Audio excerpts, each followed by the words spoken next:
You are listening to KC Sports Network, proudly presented by Emprise Bank, your partner in possible.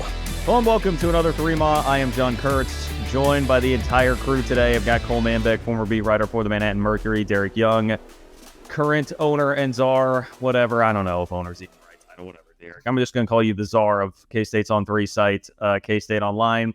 DY is excited today. He's about to go on a trip to New York. He's drinking out of an I Heart New York mug. I mean, the vibes are pretty immaculate this morning, I would say. And we're gonna talk some actual football. Like, we're gonna talk about the football season coming up, not conference realignment, not recruiting. We're gonna talk about tangible football and where K-State sits. Has the hype grown a little bit too much for this team? Do we think they're going over? And then we'll hit some over-unders for the rest of the league. But before we do that, you guys know we got to tell you how to get your drink on, my friends. This summer, make sure that you're getting out to get your 360 vodka, your Ben Holiday bottled in bond bourbon, and support Holiday Distillery. Great K-State folks who support us, and we would highly encourage you to go out, whether you are a vodka drinker or a bourbon drinker. They've got you covered either way. 360 vodka, Ben Holiday bottled in bond bourbon.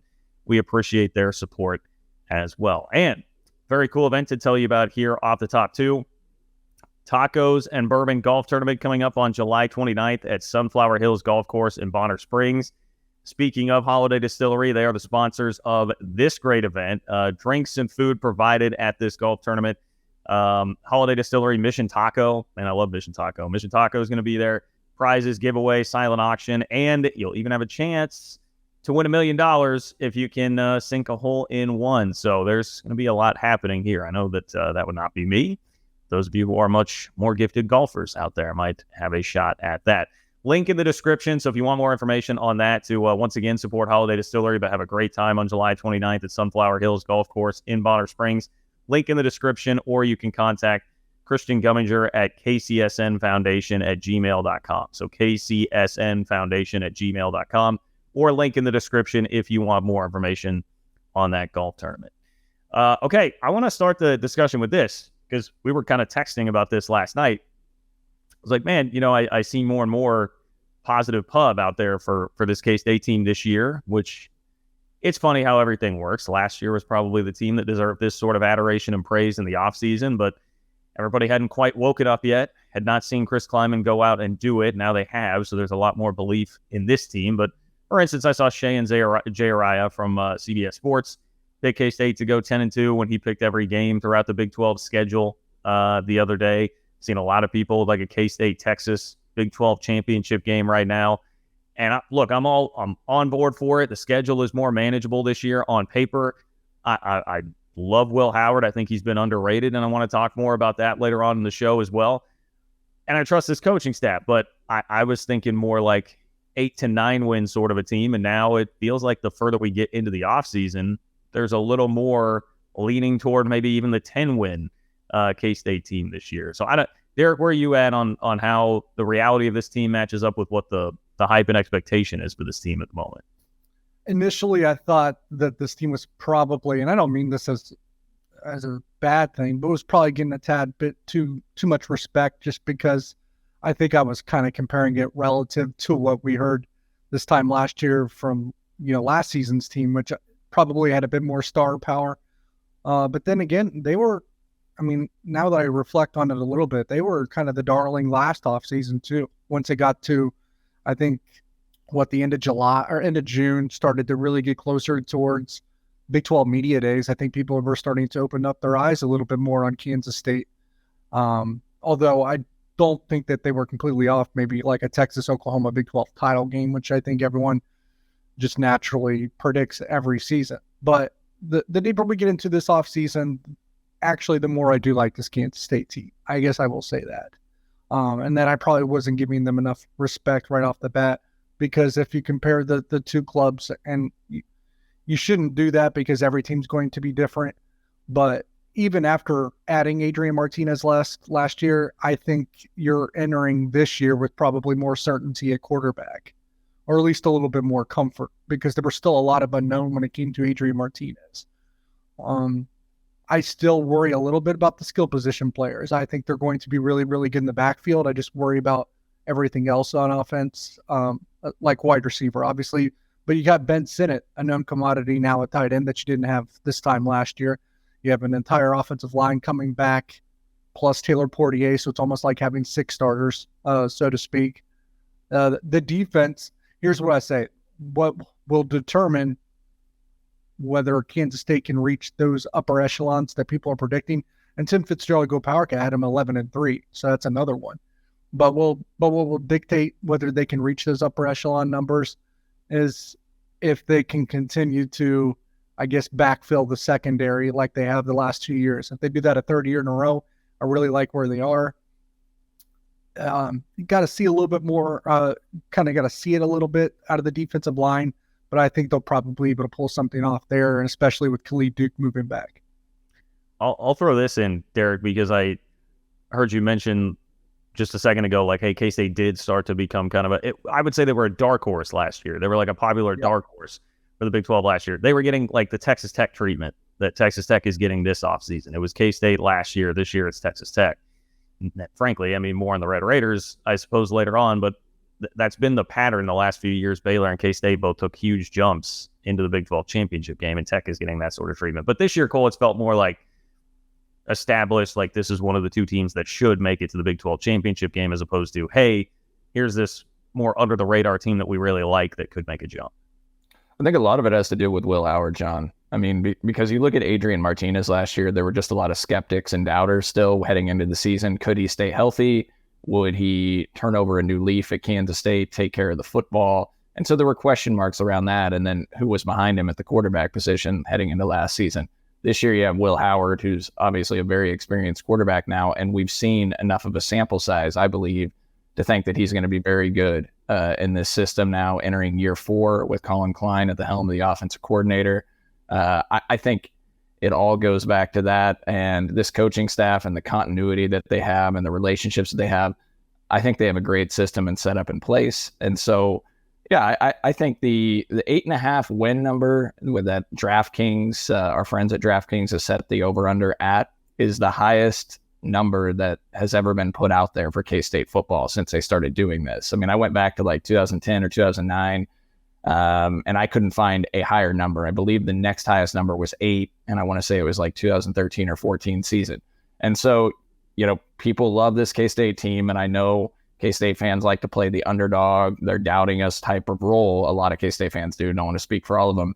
And so they get a little nervous when you start seeing the hype around the program and people projecting them to potentially compete for the Big 12 championship back-to-back years.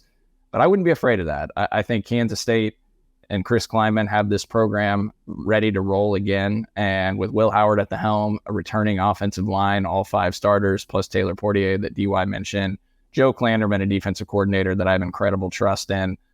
I think this football team is going to be right there at the doorstep of Arlington once again competing for a Big 12 championship. Well, look, and I agree with you. I do think they're going to be right there. It's going to be a matter of a game or two, a swing or two, maybe an injury or two that is going to determine whether or not they do get there. So, but I wanted to read you guys this. I would guess many people have seen this by now, but I always love the Athlon. One of the things that they do that you get out of them that's pretty good is an anonymous quote from a coach in the league about each team. So here is the one about K-State, which, I mean, you guys know I'm going to love this because they're smart and physical and one of the most complete teams in this league. They can take a philosophy like Campbell's at Iowa State, developmental program, mental discipline, tight family culture, and make it work at a higher level more often. I mean, insert your LOLs here. I'll give everybody time to do that. Now that you're done laughing, they won't be as good without Deuce. He was more important to them than Bijan was at Texas. That guy could ball out. They're still very good defensively, and their offensive line is really good. They're an O-line program. Show, don't tell. And they'll fight you to start a game and set the tone. Thoughts, reaction, DY, to that quote and that assessment from a coach in the league?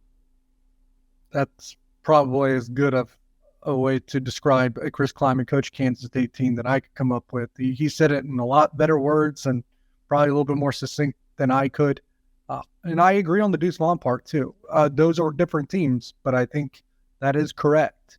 That doesn't mean that they can't have success after him, but he was that important and that critical to how Kansas State did things, because even when he wasn't touching it, they were using him as a decoy so others could touch it. So he was playing a considerable role in nearly every snap. And at his stature, that was more than impressive. Now, I think that you're not going to exactly duplicate what Deuce Vaughn provided every game, but I think you're going to get strong contributions from both Trayshawn Ward and DJ Giddens, to where the backfield's still probably going to be an asset for Kansas State. The question mark will be, do they get enough from the receivers? Are they dependable enough? And it helps that Phillip Brooks returned. I know he's not an super explosive, dynamic player, but a guy that is kind of reliable and dependable, because you don't know if you're going to get that from anyone else. Keegan Johnson has a high-end potential, high expectations from him, so him reaching that is probably going to be pretty, dependent. They'll be pretty dependent on that. But unlike those other iterations that did have Deuce Vaughn being, 90% of the offense, so to speak, you do have a quarterback ready to take the bull by the horns in Will Howard, and you do have a tight end that might be the best one in the league as well, Ben Sinnott. Yeah, and on the running back front, real quick, I had pulled the numbers of the top 2 expected returning running backs or running backs in the rotation for each of the 14 Big 12 teams. I did this about a month ago, and Trayshawn Ward and DJ Giddens were probably the second best duo in terms of proven production from last season heading into this season.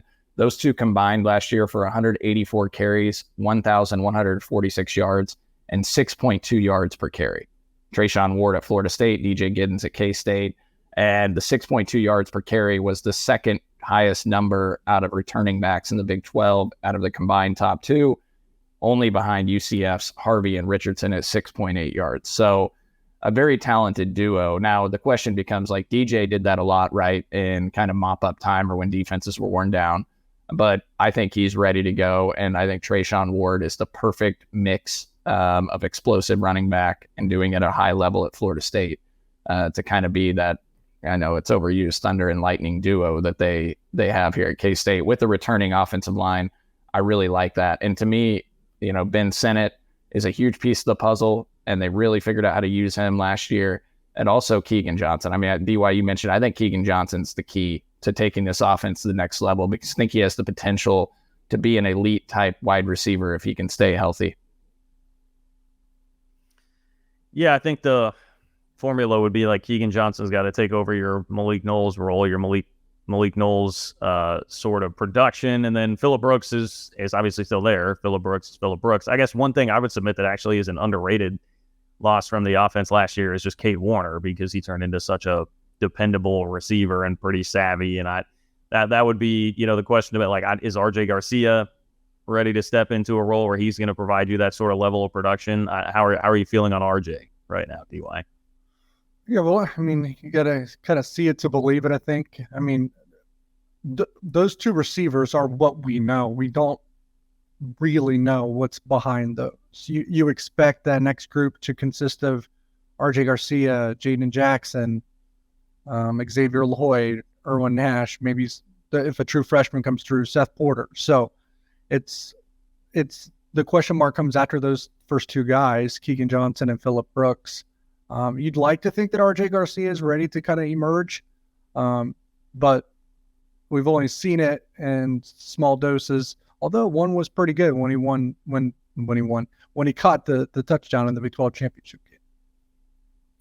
That provided you some hope for sure. On Will Howard, real quick, to kind of put a bow on this opening discussion about the team, he's another one where I feel like, yes, in general, a lot of the respect with the 8.5 over/under total, people picking them to go back to the Big 12 championship game, has to do with just how lights out, how good he was. I mean, those numbers, like points per efficiency numbers, points per drive when he was the quarterback of K-State last year, were about as good as anybody in the country. And I feel like that is fairly underrated. But then, I don't know, if you're seeing like first team all Big 12 quarterback thrown out there, if you're seeing Big 12 offensive player of the year preseason speculation, Heisman watch, like things like that, there doesn't seem to be a whole lot of buzz from Will Howard, and he would be behind, I would say, if we're talking about buzz, he's behind Dylan Gabriel, he's behind Quinn Ewers, he's behind Jalen Daniels, as far as the conference goes right now, which I don't think that's totally fair, man. I still feel like, and this may be a good thing for the team and the psyche and where everybody's at, but I still feel like Will Howard is being slept on a bit, both regionally and nationally, quite frankly.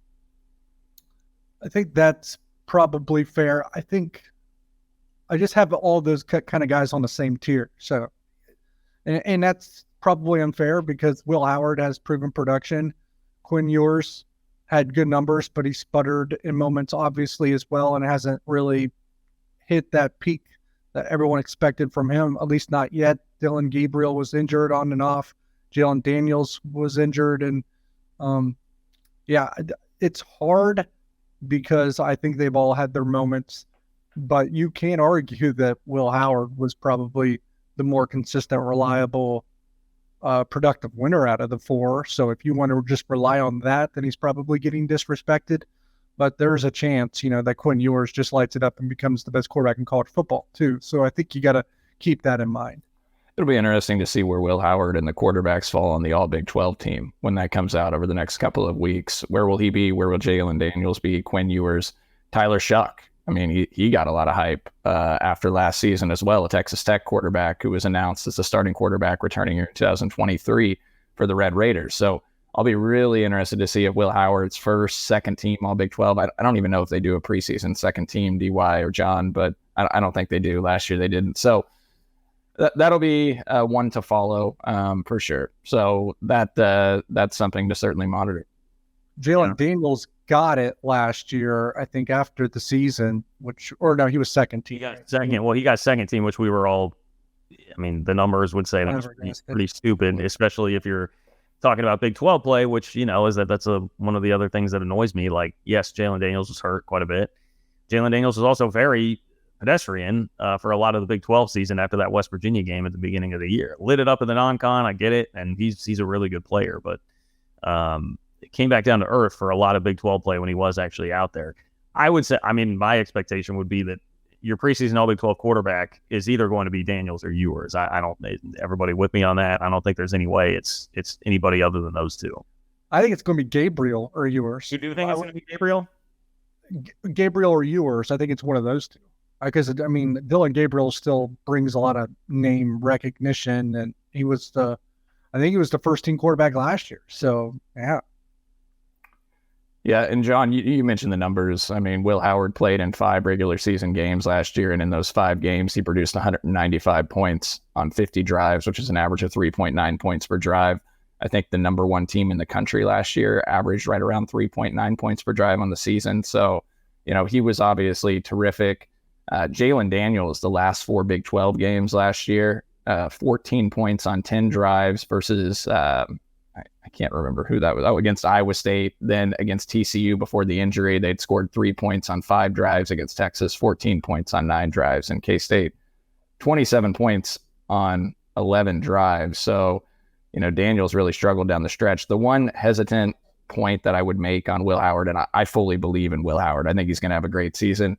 But if you look at the defenses he went up against in those 5 games, not one of them was in the top 50 in points per drive allowed. And it included Baylor, number 98 in the country, West Virginia, number 119, and KU 127th in points per drive allowed. So he did go up against some defenses that were not as good. Jalen Daniels went up against better defenses. But again, I fully trust in Will Howard and think he's going to have a great year.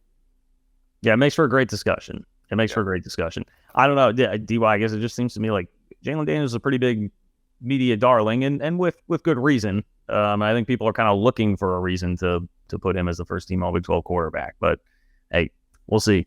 Honestly, I think I believe in Jalen Daniels more than I do Quinn Ewers. Like, Quinn Ewers, Texas thing. We'll get to Texas because we're about to do Big 12 over-unders here, starting with K-State, and we'll do that right after this break.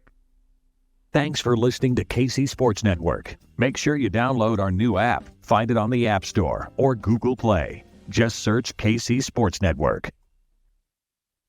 Entertain, educate, inform. KC Sports Network. All right, let's start the trip through the Big 12 win total over-unders again from DraftKings here this year. We'll start the bidding at K-State, 8.5. I would imagine that we're all going to be leaning over here on this. I would characterize mine as a lean. I will lean over and think about this as like a 9-win team. But Derek, is that crazy? Where are you at? Should I be more confident in the over here than just a lean? No, I think lean's fair, but I'm just looking at the schedule. They have a kind schedule. I mean, that's a little bit different than what we're accustomed to seeing. I thought maybe they would get a tougher draw, but your 7 home games are well within reasonable. I mean, it's to the point where if they weren't 7-0 at home, I'd probably be a little disappointed. TCU is going to be tough, but outside of that, Houston, UCF, Iowa State, Baylor, Southeast Missouri, and Troy. So I think, 7-0 at home is probably the what you have to get to. And beyond that, then you go beat, maybe Missouri. I don't know. I think they have an easier path to 9 wins than a lot of teams in the Big 12. So I would definitely go over. So here's where I'm at. I'm going to go over, and I think this team will be in the Big 12 championship once again. I'm putting it out there right now. We did it last year. But what I would say is I disagree with you guys on the schedule. I actually don't think it's very easy. First of all, they play 2 bowl teams and the non-con. Troy went 12-2 last year. They returned on a ton on defense. They had the number 10 defense in the country last year. They were ranked 19th in the last poll to end the season.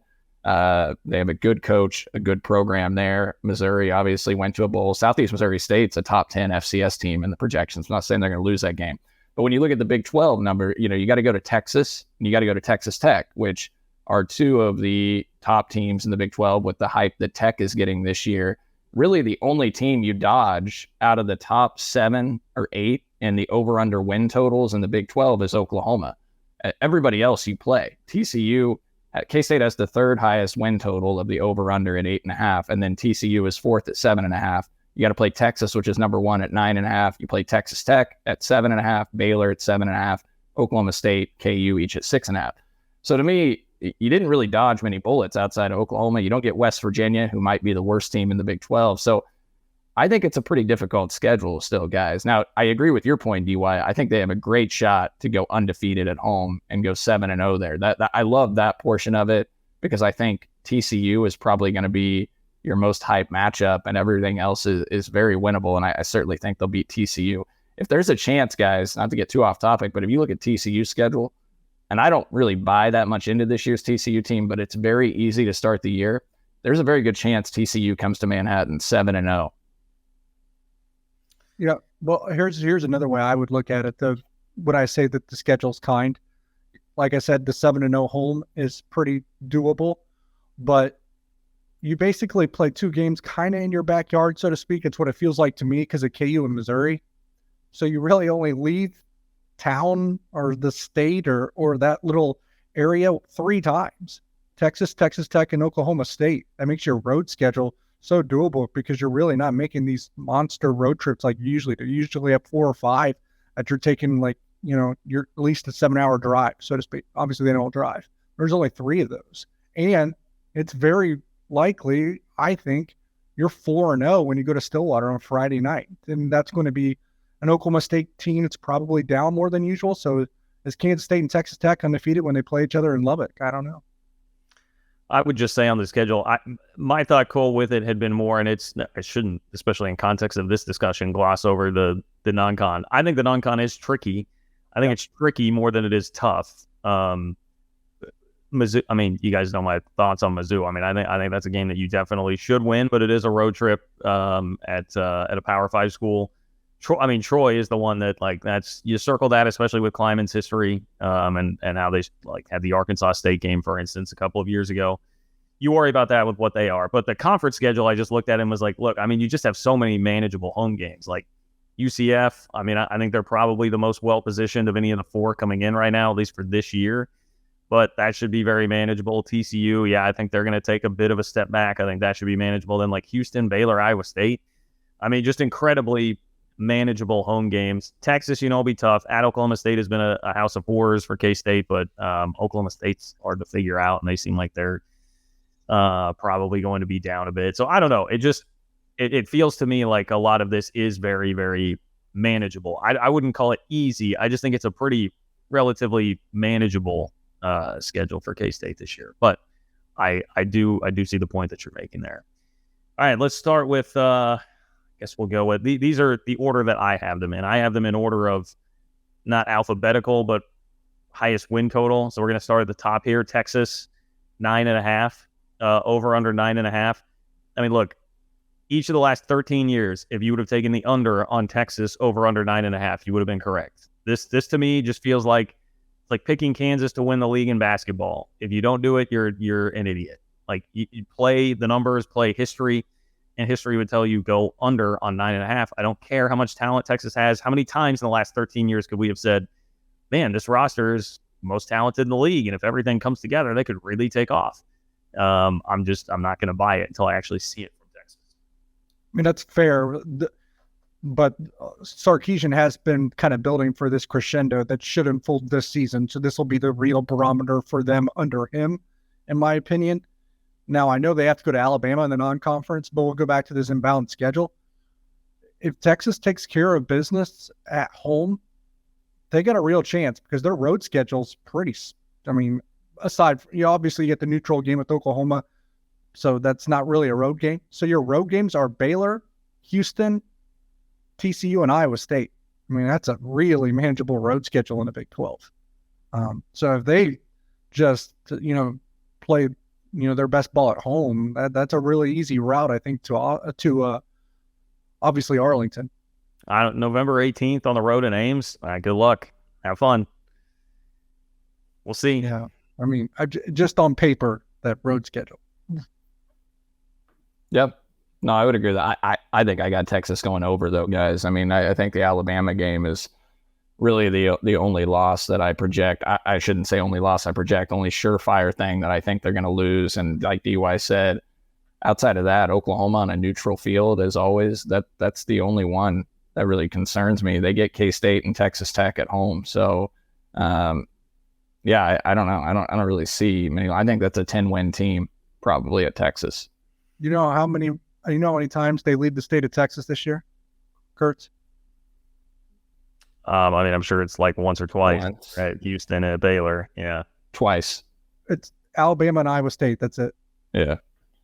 Yeah, I know. I mean, but what does that really mean? I get that that's like a kitschy, fun thing to say, and we use that a lot with people. Like TCU, you guys, TCU's kind of owned that. Like Gary Patterson at least owned them, and then they won last year in that really hyped game. And I think you guys are giving too much respect to Texas there, and too much respect to them going on the road playing teams like TCU and Iowa State.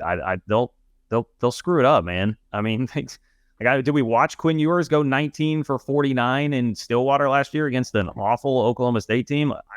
I saw it. I watched it. I remember it. That was Sark not giving the ball to Bijan. Like, you can say what you will about him.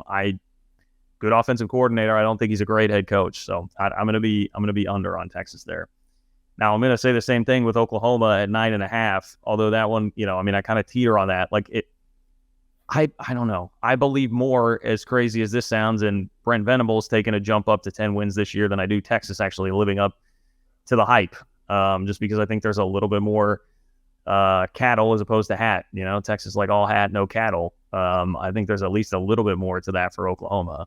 But I think Oklahoma and Texas are like nine-ish win teams too. So I'm gonna go under slightly here, lean under for Oklahoma.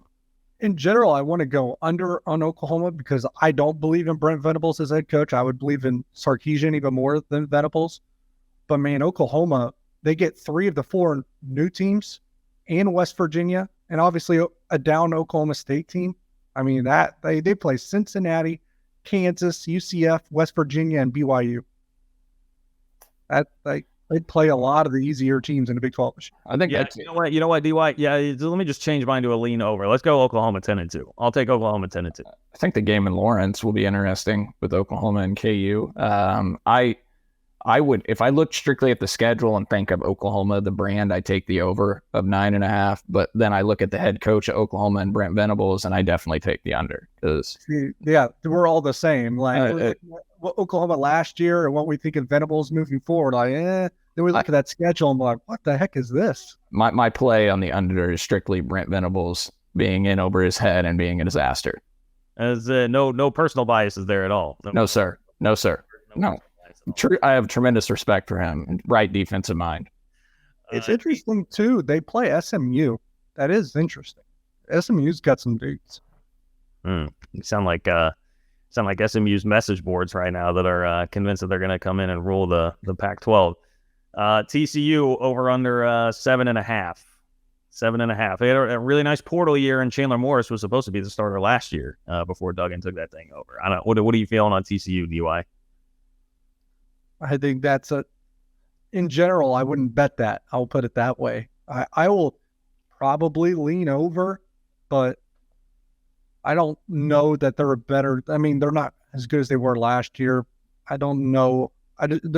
It's hard to put a grade on them because they're going to have a lot of players playing and that were transfers that have a lot of name power or a higher ranking to them that didn't do anything at their previous stop. So it's all projections. So it's hard to know what to expect from TCU, but you'll get to, bet your Colorado Buffaloes against them in game 1 again this year if you want. Yeah, John, steer clear of that. I think it's like a 21-point line. Don't get tempted into that. So TCU start to the schedule: home against Colorado, home against Nicholls State, at Houston, home against SMU, versus West Virginia in Fort Worth, at Iowa State, BYU at home. Like, I read that too. Like, I'm not a huge believer in this TCU team, but then they go to K-State after that. There's a very good shot that they already have 7 wins after their first 7 games and come to Manhattan 7-0, which would be great because it would be a really hype atmosphere, and TCU would probably be coming in with a top 15 ranking next to their name, top 10 ranking perhaps, just because of that. But then TCU concludes with at K-State, at Texas Tech, home against Texas, home against Baylor, home at Oklahoma. So it's murderer's row down the stretch. I'll lean to taking the over of the 7.5 just because I think there's such a good chance they go 7-0 and then they'll win one of those games on the back half. I think I would go under because I bet they get tripped up in one of those first 7 and then lose at least 4 of those last ones.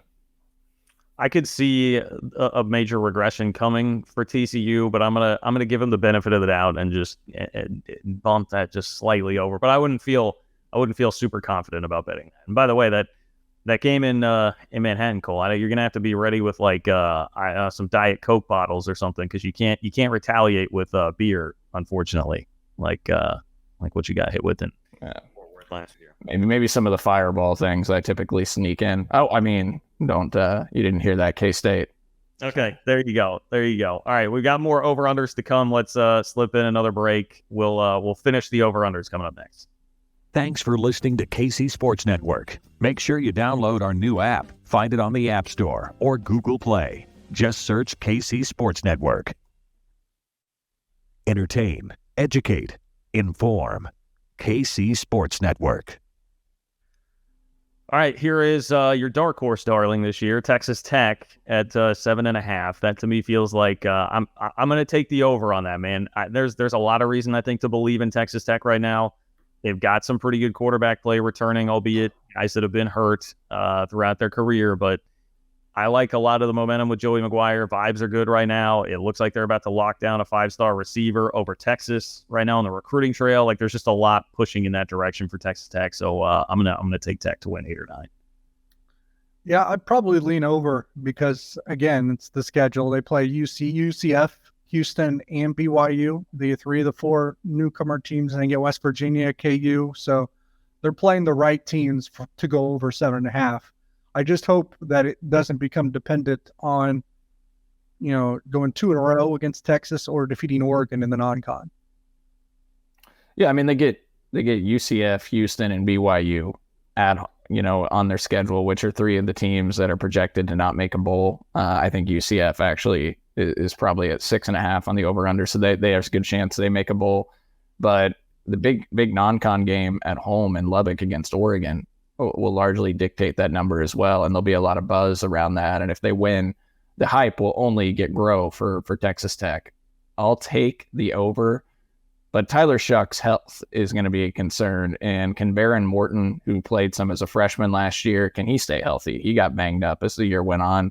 Tyler Shuck broke his collarbone back-to-back seasons. So hopefully for his sake, he doesn't break it for a 3rd consecutive year. But he's a big piece to their offense and a lot of the hype that's coming in around Texas Tech heading into this season at quarterback. Baylor here at 7.5. This is a tricky one for me. I mean, they took such a fall from grace last year. The defense wasn't nearly as good. And they're still relying on Blake Shapen. That makes me a little bit nervous. I know that I've kind of defended him some in the past, but I don't feel great about that. I'm going to go under, I think, on Baylor. I'm not seeing enough to move me from what they really were last year. I'm going to need to see more from Dave. I love Dave Aranda. I really do like him, but I'm feeling under right now on the Bears. Yeah, I probably would feel similar. I mean, out of their first 6 games, they play Utah, Texas, and Texas Tech. I mean, that's pretty tough as well. So, chance you could start 3-3. It's hard to. I mean, their mental fortitude will be tested. They get 4 of the 5 lowest win over-under teams on their schedule in the Big 12, and Iowa State, Cincinnati, Houston, and West Virginia. So they do get some of the worst teams, but I'll lean toward the under. I think they're more like a 7-win team this year. Yeah, Baylor feels to me like kind of a quintessential 7-win team. Okay, Oklahoma State. This one I think will be a little bit divisive among some in the conference. On one hand, you have that they're over under 6.5. On one hand, you have Mike Gundy, all the consistency he's put together. On the other hand, you have, just a wild season in the transfer portal where they lost a lot. They brought a lot back in. They had the Spencer Sanders drama. There's just been a ton going on there. But Oklahoma State, when we talk about manageable Big 12 schedules, they are another one of those teams that has a pretty manageable schedule. And it is Mike Gundy, man. It is Mike Gundy. They've got road trips to Iowa State, West Virginia, UCF, Houston. Their home schedules: BYU, Oklahoma, Cincinnati, KU, K-State. In league play, they've got 2 rummies and then a road trip to Arizona State in non-league. I'll trust Mike Gundy to get to 7-5 with that schedule. Yeah, me too. I mean, blindly, I would have said under on anything when it comes to Oklahoma State, but they get all 4 new teams, and it's for the last 5 games too. You don't play Texas, and you get Kansas State at home. Yeah, you avoid Texas, TCU, and Texas Tech. Like DY said, play all 4 newcomers. Road games against Iowa State, West Virginia, UCF, and Houston. So 4 very winnable road games in Big 12 play as well. So yeah, I think they're probably a 7-win type team. I'll take the slide over. By the way, I had forgotten Alan Bowman is going to be their quarterback this year. Only read it because The Athletic did a piece that he's going to slice up the 3-3-5 defenses in the Big 12, and I laughed at that headline. So, all right, Cole, do you have to get out of here? Or are you sticking around for the rest of this? I better run, guys. Does that screw things up for Nick? I hope not. But I got something else I have to attend to. So it's great chatting with you, and I'll be back for the next pod. Okay. We're so bad at staying to a timely schedule here on the pod, but yes. Yeah. All right. See you later, guys. I can't wait to hear the rest of your over/under predictions when I'll go listen later. I'm sure you're very excited about it. Well, unfortunately, Cole is going to miss. He's going to miss Kansas. We've got Kansas next year. KU 6.5. I was reading through those anonymous coach quotes that I mentioned earlier, and the anonymous coach from the Big 12 kind of put Kansas as the biggest wild card in the discussion in the league this year.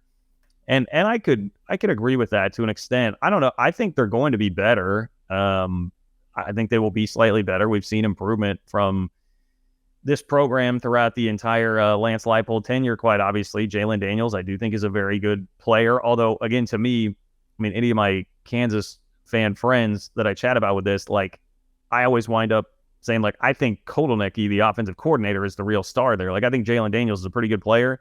But, man, Kotelnicki is the offensive coordinator. I just love him and their scheme and the way that he is able to utilize what they have on offense. So I think they'll be pretty good. I think the schedule's a little bit tougher this year.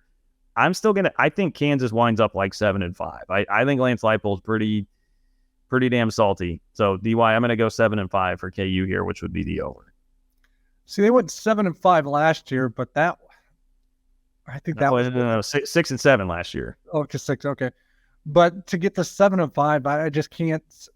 I think they can be a better team than last year and have an identical or worse record, considering the schedule that they have.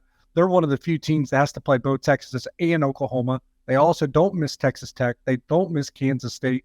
They have the Illinois game is in a weird spot. It'll be a big Friday night contest for them. That might be what swings it one way or the other. I would just go under because I don't know that there is another team in the Big 12 that has to play all four of Texas, Oklahoma, Texas Tech, and Kansas State. That is difficult. That is difficult. Illinois feels a little more flash in the panty to me. I think Kansas will win that game. Perhaps, but say what you will about Brett Bielema, but his teams are usually pretty consistent. Yeah, I mean, I don't know. I mean, I think Lance Leipold's a better coach than Brett Bielema, and I don't know that it's particularly close. Yeah. No, I mean, I would, especially given I would agree. But I think Bielema's he's a good enough coach where Illinois is going to be tricky. Yeah. I mean, it'll be tricky. It's an interesting game. It's a very interesting game. But I don't know. I'm on the respecting Kansas train here. I'll take KU with the over there. We're starting to get into some of the newcomers here as we get to the back half and the lower win totals. UCF, their over-under is 6.5. I think they have the most talented roster, maybe by far, of the four incoming schools, like the most ready to go right now. They also have a coach in Gus Malzahn, who's obviously been through the grind of an SEC schedule before. Like, this will be nothing new for him. I think UCF will hit that over. I think they're a bowl team. There's probably going to be a little bit of I don't know that they're going to perform to the expectations of like raucous UCF Twitter, very brazen over there in Orlando, but I think they'll go over that number. I might go under here just because their non-con game is not simple. They play at Boise State. So, I mean, if they trip up on that, it might be tough to get over because I don't know that I've seen a team have to play at Kansas State, at Oklahoma, and at Texas Tech. So that's a tricky road slate where it's going to be hard to pull off a win there. I would probably lean under on UCF just being in the first year and having to go to those three places in the Big 12. Okay, so let's do it this way then. We've got BYU's over-under is 5.5. Cincy's over-under is 4.5. Houston is 4.5. Out of those three, are you taking any of those three with the over, the other three newcomers?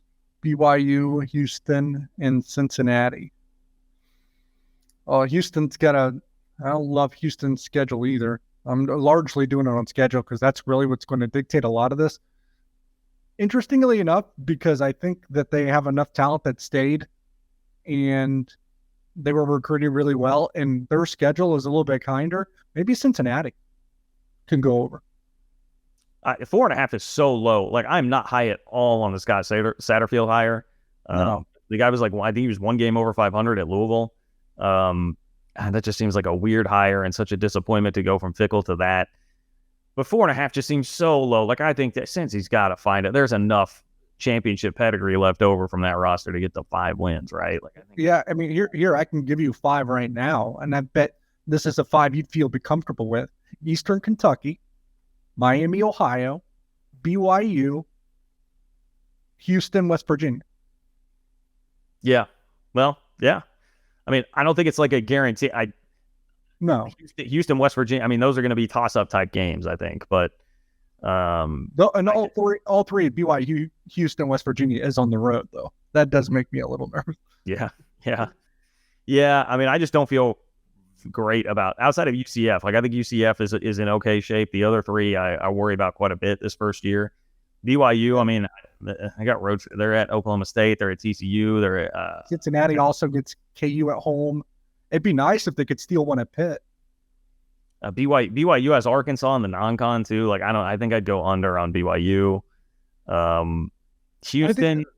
I think Dana Holgerson's sinking that ship. I don't know that I would bet on it, but I think Cincinnati has the better chance to go. Yeah. I guess if pressed, I would go like BYU under, Houston under, Cincinnati over. And then we're left with Iowa State and West Virginia, who are the two lowest returners in the conference. Iowa State at 5.5, West Virginia at 4.5. I've strayed from saying much about this because, I mean, we're just in the rumor stage at this point. But I don't know, man. If you're listening to like some of the rumors on the gambling investigation at Iowa State, yeah, I mean, it would make me nervous about what they're going to be this year and trying to pick a number over 5.5 combined with the struggles they had last year. I mean, they overhauled the offensive staff, and it would be hard to be worse than they were offensively last year.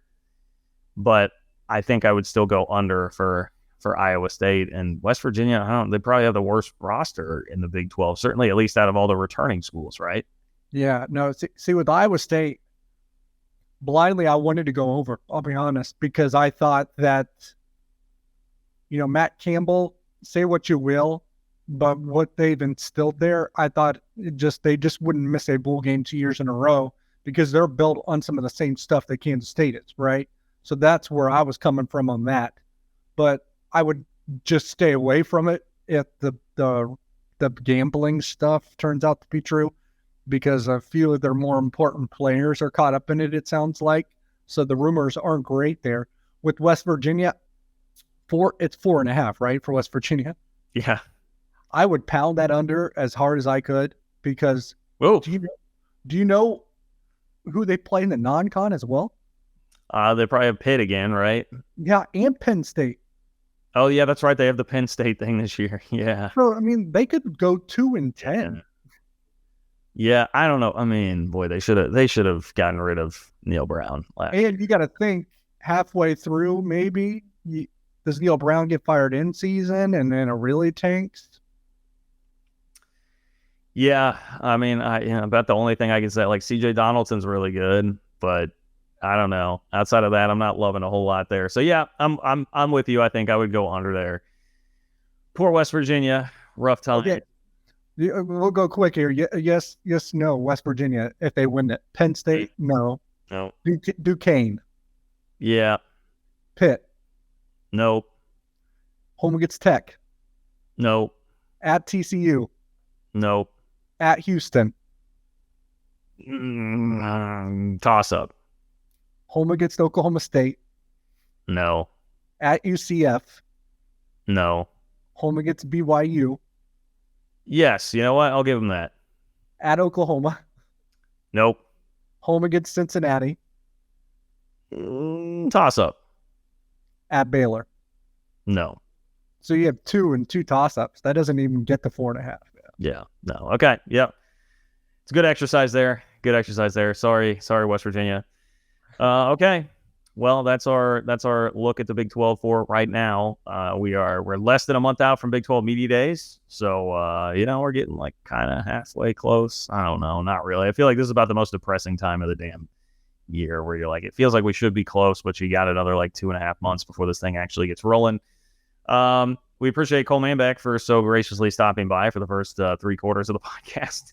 And we appreciate Nick Springer behind the scenes as always. Thank you to Holiday Distillery. Appreciate their help as always. Support those who support us. And remember, if you want to be a part of the Tacos and Bourbon Golf Tournament that Holiday Distillery is helping sponsor along with Mission Taco, make sure that you check the link in the description. And you can also email kcsnfoundation@gmail.com if you want more information on that. It's going to do it for us here on Fremont. Take care, go Cats, and we will talk to you soon. Thanks for watching this production of KC Sports Network, the fastest growing sports media network in Kansas City. Check out these videos that feature our team of more than 15 former players, insiders, and analysts bringing you the best Chiefs coverage you can find. Entertain, educate, inform. KC Sports Network.